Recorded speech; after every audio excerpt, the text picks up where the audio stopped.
سورہ انعام آیت نمبر 3 ترجمہ۔ اور آسمانوں اور زمین میں خدا تو وہی ہے جو تمہارے پوشیدہ باتوں کو بھی جانتا ہے اور اشکار کو بھی، اور جو کچھ تم انجام دیتے ہو اور کسب کرتے ہو اس سے بھی باخبر ہے۔ تفسیر۔ اس آیت میں توحید اور خدا تعالیٰ کی یگانگی کے سلسلے میں گزشتہ مباحث کی تکمیل کی گئی ہے اور ان لوگوں کو جواب دیا گیا ہے جو موجودات کی ہر نوع کے علیحدہ علیحدہ خداؤں کے قائل ہیں اور کہتے ہیں کہ بارش کا خدا، جنگ کا خدا، صلح کا خدا، آسمان کا خدا وغیرہ وغیرہ کہتے ہیں۔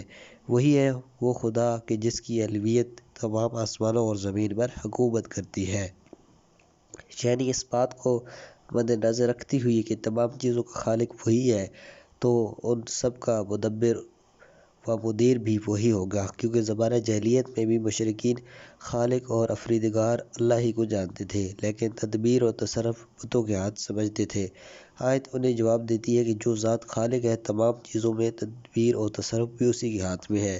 آیت کی تفسیر میں یہ بھی احتمال موجود ہے کہ خدا تعالیٰ ہر جگہ حاضر ہے، آسمانوں میں بھی اور زمین میں بھی، اور کوئی جگہ اس سے خالی نہیں ہے۔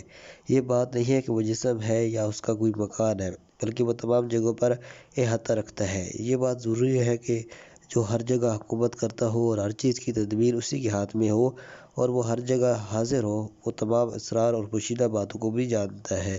لہٰذا بعد والے جملے میں کہتا ہے کہ ایسا خدا وہی ہے جو تمہارے پوشیدہ اور آشکار امور کو جانتا ہے اور جو کچھ تم انجام دیتے ہو اس سے بھی باخبر ہے۔ ممکن ہے کہ یہ کہا جائے کہ سر و جہر آیت میں انسانوں کے اعمال اور ان کی نیتوں پر محیط ہے۔ اس بنا پر ما تکسبون، جو کچھ انجام دیتے ہو کی ضرورت نہیں ہے، لیکن اس بات پر توجہ رکھنی چاہیے کہ کسب عمل کے نتیجوں اور روحانی حالت کے معنی میں اور اچھے اور برے اعمال کا حاصل ہے، یعنی وہ تمہارے اعمال اور نیتوں سے باخبر ہے اور ان کے اثرات سے بھی جو یہ اعمال تمہاری روح میں پیدا کرتے ہیں۔